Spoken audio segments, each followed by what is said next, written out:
आंखें जिधर गई, जादू भरी तेरी आंखें जिधर गई, नैनों की कटारी बारी बारी छुई मुई छतिया से निकल गई, जादू भरी तेरी आंखें जिधर गई। मेरे कान्हा की नजरें जिधर चली जाती वो तो उनका दीवाना हो जाता है प्यारे। और चूंकि संगीत में कथा मैं नहीं कह रहा हूँ, नहीं आपको आनंद तो आता मुझे पता है, कोई बात नहीं है, भगवान ने संयोग बनाया है तो फिर कभी आइए। श्री परमात्मने नमः। ऐसा गोपियों के मन में जो भाव आता है तो कृष्णाय वासुदेवाय हरे परमात्मने प्रणतः क्लेश नाशाय गोविंदाय नमो नमः। महोत्सवा श्रीरमणं गुणास्पादं द्रक्ष्यन्ति ये चाधुने देवकी सुतं, मैदात्विस्करुणस्य नाम भूद्रुकार इत्येतम् दारुणाः यो सावनस्यं सुखदुःखितं जना प्रियाद्व्रतं नेष्यति परमात्मना। देखो सखी यह क्रूर, अब देखिए गोपियों का भगवान कन्हैया के प्रति इतना प्रेम है कि उन्हीं कन्हैया के चाचा जी को ये मन से कुभाव से देख रहे हैं, गरिया रही हैं। हे क्रूर, तुम कितने क्रूर हो, मेरे कन्हैया को लेने यहाँ गए हो। क्या कहती हैं? अक्रूर, तुम निठुर हो, कितना हृदयहीन है तुम्हारा। इधर तो हम गोपियां इतनी दुखित हो रही हैं और ये हमारे परम प्रिय प्रीतम नंद दुलारे को हमारी आंखों की से ओझल करने के लिए आए हुए हैं। और इसीलिए तुम्हारे नामकरण को जिसने किया होगा उसने कोई गलती नहीं की है, तुम्हारा नाम ठीक रखा है, अक्रूर, तुम क्रूर हो। और ऐसा अपने कृष्ण के प्रति प्रेम भाव के कारण गोपियां अक्रूर जी को भी बहुत उलाहना देती हैं। अनादित्यं समासितो रथम तमन्ववी त्वरितं नरुदा गोपा अनुभी स्वेवेचम दैवं नोदित प्रतिकूलमहिते निवारयामा समुवेत्य माधवं युनोस करशं कुलभद्रबान्धवा मुकुन्द सन्नाथगतं तया दैवं बिन्दवासे सेवां यस्यानुराग ललित स्मितलपलुवन्तरा लीलावलोक्य परिगम्यं सरोष्ठं समाश्रितम् नेतम स्मनं क्षणमिमं क्षणदाविनां तं गोप्यः कथं तं तदो दुरंतरम। ऐसा जो है हम स्वयं गोपियां निर्णय करती हैं कि चलो हम सब लोग स्वयं ही चल करके अपने प्राण प्यारे श्याम सुंदर को रोकेंगी, कुल के बड़े बूढ़े और बंधुजन हमारा साथ देंगे। अरे सखी, हम आधे क्षण के लिए भी प्राण बल्लभ नंद नंदन को छोड़ने में असमर्थ हैं। आज हमारे दुर्भाग्य ने हमारे सामने उनके वियोग उपस्थित करके हमारे चित्त को विनिष्ट करके व्याकुल कर दिया। सखियों, जिनकी प्रेम भरी मनोहर मुस्कान रास की मीठी माठी बातें सुन करके हम रास लीला में जो बहुत विशाल एक समान बिता दी थी, अब भला उनके बिना हम उन्हीं की दी हुई विरह वेदना से हमारी क्या स्थिति होगी। ऐसा जो है गोपियां चिंतन करती हैं। योयम छये ब्रजमंत शाखो परितो गोपिवर्षं खुरजाजलक्तम वेणुः कुणनिस्मितजननेन चित्तं शृणोतं नुकतं भवेवो। ऐसा भगवान के स्वरूप को सुनकर के गौओं की खुर की रज से ढके रहते हैं, वे बांसुरी बजाते हुए अपनी मंद मंद मुस्कान और तिरछी चितवन से देख देख करके और हमारे हृदय को बेध डालते हैं। उनका बिना भला हम कैसे, उनके बिना हम अपना जीवन कैसे जी सकेंगे। श्री सुवाच एवं ब्रुवाणा मेरे हाथुरा ब्रसाम ब्रज स्त्रिया कृष्ण विषाक्त मानसा विसर्जयाल जमृदु स्मरं स्वरा गोविंद दामोदर माधवेति। श्री सुखदेव जी कहते हैं कि हे परीक्षित, गोपियां वाणी से तो इस प्रकार कह रही थी, परंतु उनका एक एक मनोभाव श्री कृष्ण को स्पर्श करके उनका आलिंगन कर रहा था। कहे वो जरूर मुंह से रही थी, लग ऐसा रहा कि एक दूसरे से लिपट गए हों। ये प्रेम भाव है गोपियों का, सर्वस्व समर्पण, सर्वम श्री सीताराम समर्पणम अस्तु, ऐसा भाव है गोपियों का। और वह विरह की संभावना से अत्यंत व्याकुल हो गई और लाज छोड़ करके हे गोविंद, हे दामोदर, हे माधव, इस प्रकार की ऊंची आवाज से पुकार पुकार करके सुललित स्वर में रोने लगी। और गोपियां रोती भी है ना तो ऐसा लग रहा है गा रही हैं। हमारे यहाँ हर एक क्रिया का गान बना था। हमारे यहाँ मैया पहले रोती भी थी तो ऐसा लगता है गा रही हैं, रोने का भी स्वर होता था। तो गोपियां यद्यपि कह रही हैं लेकिन लग रहा है कि रो रही हैं। क्या कहती हैं? स्त्री माणे एवं रोदन्ते नामोदिते सवितार्थम् आक्रूरयो चोदयायमास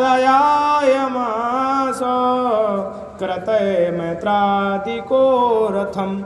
बात यह है कि गोपियां इस प्रकार से रोने लगती हैं। रोते रोते सारी रात बीत गई और सूर्योदय हुआ। अक्रूर जी संध्या बंदन आदि से नित्य कर्मों से निवृत्त होकर के रथ पर सवार हुए और उसको हाँक ले चले। नंद बाबा आदि गोपों ने दूध दही मक्खन घी आदि से भरे मटके और भेड़ की बहुत सी सामग्रियां लेकर के और छकड़ों पर चढ़कर उनके पीछे पीछे चल दिए। गोप्यश्च दैतं कृष्णमनुव्रतं तुरन्तं प्रत्यादेशं भगवतः काङ्क्षते स्थिरे ततस्तवाव्यातवप्तवीक्षं स्वप्रस्थान यदोत्तम सन्तयामस्य सप्रेरम् इति दोद्दके यदवालेक्षं केतुर्वाद्रेणुरथस्य च अनुप्रासितात्मनो लेख्यानिवो लक्षिता तां निराशा नृदत गोविन्द निविनिवृते विशोक अहिनी निर्गुन्तयान्ता प्रियचेष्टमित्तं भगवान् पापी सम्प्राप्तो राम कुर्वयं नृपा रथेन वायुवेगेन कालिन्दी मगनाशिनम्। और रथ तीव्र गति से चलता हुआ और इस प्रकार से शोक संताप जो गोपियां हैं वह अपने भगवान का चिंतन करती हुई रहती हैं। तो हे परीक्षित, इधर भगवान श्री कृष्ण जी बलराम और अक्रूर जी के साथ वायु के समान में वेग वाले रथ पर सवार होकर के पाप नाशनी यमुना के किनारे जा पहुंचे। यह एक बहुत प्यारी बात आई है। बात क्या है? यमुना जी को पाप नाशनी कहा गया। हम लोग खूब कहते रहते हैं गंगा नहाओ गंगा नहाओ, हम कहते हैं यमुना नहाओ। क्यों?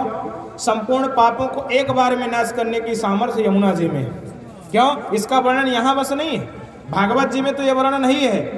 बालकांड में गोस्वामी जी भी तो कह रहे हैं विधि निषेधमय कालीमल हरणी करम कथार अभिनंदनी बरनी।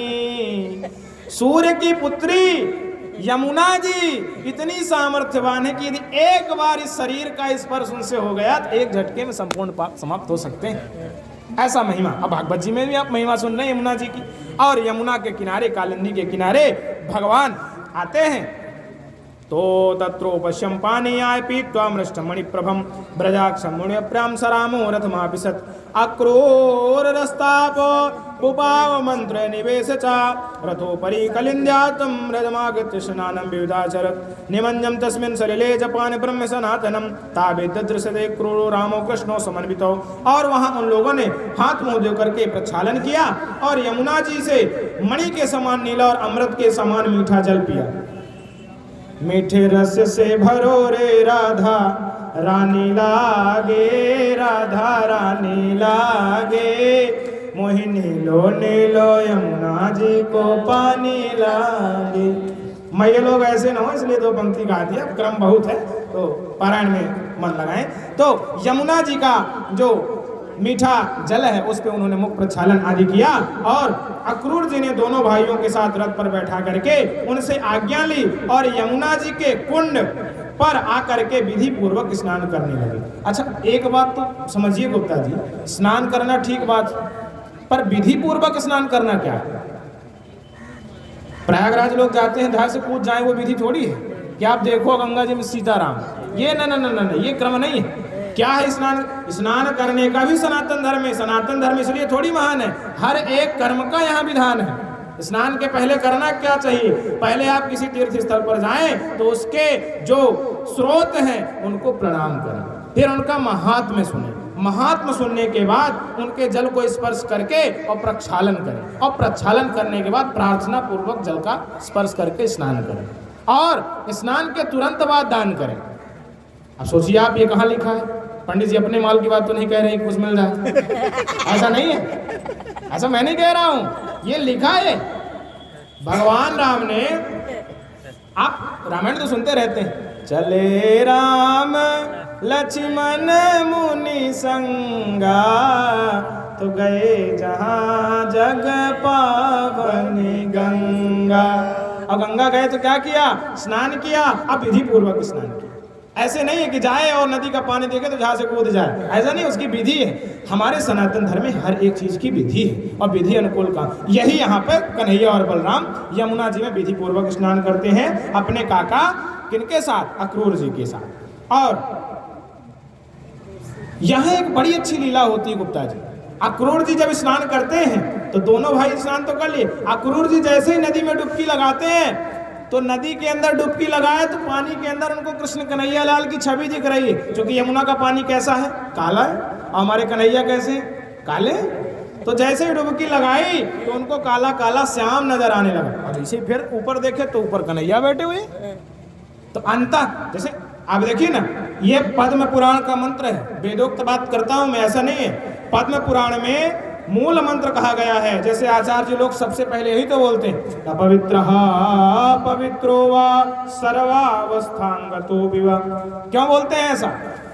उस मंत्र के अर्धाली के अंतिम कड़ी में आप आइए ना, सर्वावस्था मतलब अंदर और बाहर दोनों तरह से आप सोच। मंत्रों में बड़ी ताकत है, कहने के लिए आचार्य जी फ्री में नहीं बोलते हैं, उस मंत्र की बड़ी ताकत है। और ध्यान रखिएगा, अभी तो नहीं आचार्य उंगली दिखा रहे 7वें दिन है, अभी तो नहीं 7वें दिन है ना। आइए, नारायण कृष्णाय वासुदेवाय हरे परमात्मने प्रणतः क्लेशनाशाय गोविंदाय नमो नमः। ऐसा सोच करके वही उस रथ पर भी पुरोहित बैठे हुए हैं और उन्होंने यह सोच करके कहा कि मैंने उन्हें जल में देखा, मैंने उनको अंदर देखा और बाहर देख रहा हूँ वहां भी बैठे हैं, ये कैसे भगवान है? और भैया ये ऐसे भगवान थोड़ी है, ये नटखट हैं। एक चीज मैं आपको बताऊं, मेरे भगवान श्री सीताराम जी आए तो इन्होंने मर्यादा स्थापित करी, लेकिन जब कृष्ण कन्हैया लाल आए तो इन्होंने लीला स्थापित करी। एक मर्यादा पुरुषोत्तम है और एक लीला पुरुषोत्तम। क्यों? जिस समय भगवान श्री राम का जनकपुर प्रवेश होता है तो उनको देख करके जनकपुर के नर नारी क्या कहते हैं कि ऐसे लग रहे हैं कि मैं इनका आलिंगन प्राप्त कर लूं। जिस समय नगर कहा जाता है ना, गुरु जी से आज्ञा लेकर के जिस समय जनकपुर प्रवेश करते हैं, गुरु जी ने तो कहा, जाय देखिया बहु नगर सुख निदान दोहाय, करहूं सुफल सबके नयन सुंदर बदन दिखाए।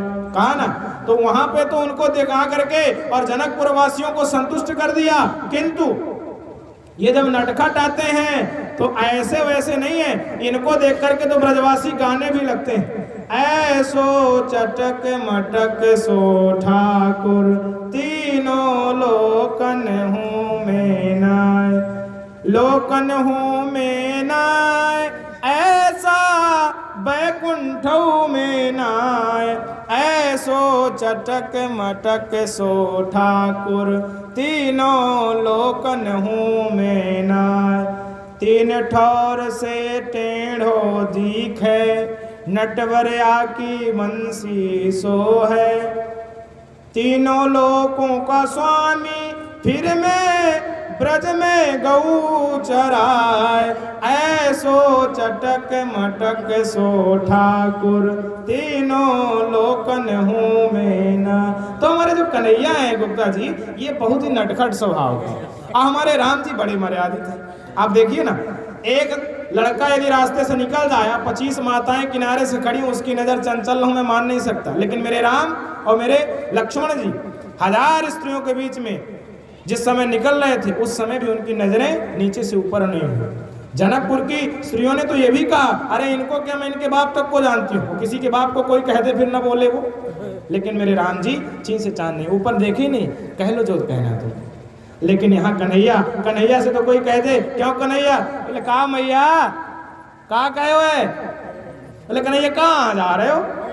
मैया तेने बुरा न मानियो, मन्ने ना गैया चरावे को बड़ो शौक चढ़ो है, सो मैं दाऊ दादन के साथ गैया चरा रहे हो कालिंदी के किनारे। ब्रज का क्रम है, ब्रज भाषा बड़ी प्यारी, जब कथा आती है, पारायण सत्र है, तो उस पर जो है यहाँ जब वह उनके अक्रूर जी भाव को देखते हैं कि बाहर रथ पर भी बैठे हैं और अंदर जल में भी दिख रहे हैं, क्योंकि उनका सावला स्वरूप है, ऐसा कह करके और उनको सिर झुका करके अक्रूर जी मन ही मन प्रणाम करते हैं। क्यों? बाहर से तो चाचा लगते हैं, बाहर से प्रणाम कन्हैया करेंगे उनको, तो कहते हैं ना, गुरु ही प्रणाम मन ही मन कीन्हा, मन ही मन कर लिया प्रणाम। कई जगह ऐसा होता कि मन ही मन प्रणाम करना पड़ता। अब गुरुजी आपके जा रहे हैं बढ़िया गाड़ी से, आपको रास्ते किनारे दिख गए तो अब कहो गुरुजी रुको थोड़ी और ले पड़ो, ऐसा तो संभव नहीं है। सो मन ही मन। नारायण। कृष्णाय वासुदेवाय हरे परमात्मने प्रणतः क्लेशनाशाय गोविंदाय नमो नमः। भूयस्तत्रापि सोऽद्राक्षीति स्विमान् महेश्वरम् सिद्ध्याक्षरण गवन्दे सुरञ्जः सहस्रशिरसां देवं सहस्रफणमौलिनं नीलाम्बरं विश्वेस्तं शृङ्गैश्वसितं तस्योऽंसङ्गे घनश्यामा पीतकौशेवाससं पुरुषं चतुर्भुजं शान्तं पत्रपरुणैक्षणं चारुप्रसन्नवदनं चारुहासनिरीक्षणं सपूर्णं चारुकर्णं च सुकलोगुणं। और ऐसा उनका जो है शोभा देख करके अक्रूर जी उनको साक्षात ब्रह्म रूप में देख करके उनकी स्तुति करते हैं, उनको प्रणाम करते हैं। प्रलम्बवीरभुजं तु संगो सारं निश्चलश्रियं कम्बुकण्ठनिम्नाभिवं बालिं बलोलोद्गमं बृहत्करितं शोणिकारविद्युतं चारुजानुयुगं चारुजङ्घायुगलसंयुतं तुङ्गगुल्फाकरुणग्रं व्याधदेवव्रतं नावालुङ्गगोष्ठं दलर्वार्षितवङ्कजं सोमाहर्वणवृतकारिकीर्गन्धै कटिसूत्र ब्रह्मसूत्रहार नूपुरकुण्डलै विराजमान पद्माकरं शङ्खचक्रगदाधरं श्रीवत्सक्षसं भ्रजकौस्तुभवनमालिनं सुनन्दनन्द प्रमुखै पार्षदै सनकादिभिः सुरेश ब्रह्मादिदं त्रिजमौ प्रह्लाद सुकृतोत्तम स्तूयमान प्रदुत्तरम् स्त्रियः पुष्ट्या गिरा कान्त्या कीर्त्या तुष्ट्योलजोर्जयाः विद्याया शक्तया मायचनेशितम्। इस तरह से उनके स्वरूप को देख करके और विविध रूपों में कई श्लोकों के माध्यम से यहाँ पर जो अक्रूर जी ने भगवान कृष्ण कन्हैया लाल की मन ही मन स्तुति करी। स्तुति का मतलब होता है प्रशंसा। जब भी हमारा किसी पर भाव लग जाए तो मन ही मन, यदि आप मुखमुखी प्रशंसा नहीं करना चाहते हैं तो जब हम नहीं रहते तो हमारी अनुपस्थिति में जो आप प्रशंसा करते हैं वो स्तुति। हमारी मुखमुखी प्रशंसा करने पर हम फूल के महुआ हो जाएंगे, वो प्रशंसा नहीं है। आचार्य अरे वाह आपने जो करा ये प्रशंसा नहीं। हम न रहें और आप अन्य किसी से कहें तो प्रशंसा कहलाती, स्तुति कहलाती। और कार्यों की प्रशंसा होती है, पवित्र कार्यों की प्रशंसा तो होती है। साथ ही इस तरह से भगवान का यहाँ पर स्तुति की और स्तुति के बाद आगे कह रहे हैं विलोक्यं सुप्रभं प्रेतो भक्त्या परमायुताः निरन्तं त्वयि भावत् परिक्लमलोत्मनः गिरा गदगदस्तोषं सत्त्वमालम्ब्यं सत्त्वतः प्रणम्यं मूर्णवाहितं कृतं जलिपुटासनै। भगवान की ऐसी सुंदर झांकी को देख करके अक्रूर जी का हृदय परमानंद में लबालब भर गया। अभी आपने कल सुना था परमानंद कब हुआ था, किसको? दशरथ जी को अपने पुत्र के जन्म के बाद परमानंद हुआ, लेकिन अक्रूर जी को आज यहाँ भगवान का स्वरूप देख करके परमानंद प्राप्त हुआ और शरीर हर्ष से पुलकित हो गया। प्रेम भाव का उद्रेक होने से उनके नेत्र आंसू से भर गए। अब अक्रूर जी ने अपना साहस बटोर करके भगवान के चरणों में सिर रख करके प्रणाम कर लिया और उसके बाद वे हाथ जोड़ करके बड़ी सावधानी से धीरे धीरे गदगद स्वर में भगवान की स्तुति करने लगे। इति श्रीमद्भागवत पुराणे महापुराणे पारमहंस संहितायां दशम स्कंधे पूर्वोक्तां श्री वृंदावन सद्गुरु चरण कमलेभ्यो नमः। कृष्णाय वासुदेवाय हरे परमात्मने प्रणतः क्लेश